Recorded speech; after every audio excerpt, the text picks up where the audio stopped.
بسم اللہ الرحمن الرحیم اللہم صلی علی محمد وعلی آل محمد وبارک وسلم عن ابی ہریرہ رضی اللہ عنہ قال قال رسول اللہ صلی اللہ علیہ وسلم من كان يؤمن بالله واليوم الآخر فلا يؤذي جارہ رواہ البخاری۔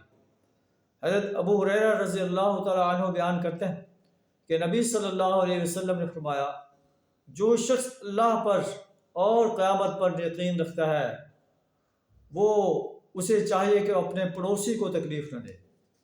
پھر فرمایا وَمَنْ كَانَ يُؤْمِنُ بِاللَّهِ وَالْيَوْمِ الْآخِرِ فَلْيُكْرِمْ ضَيْفَهُ، جو اللہ اور یوم آخر پر ایمان رکھتا ہے وہ اپنے مہمان کی خاطر تواضع کرے۔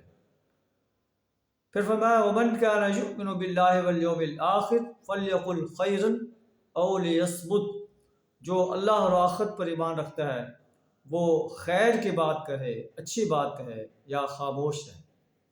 ایک اور مقام پر آپ صلی اللہ علیہ وسلم نے ارشاد فرمایا کہ جو شخص جس شخص سے اس کے ہمسائے امن میں نہ ہوں، اس کی ایذا رسانی سے محفوظ نہ ہوں، وہ شخص مومن نہیں ہو سکتا۔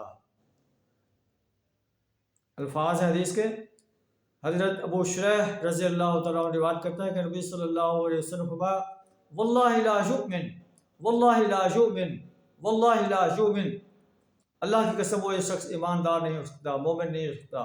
کہا گیا کہ کون؟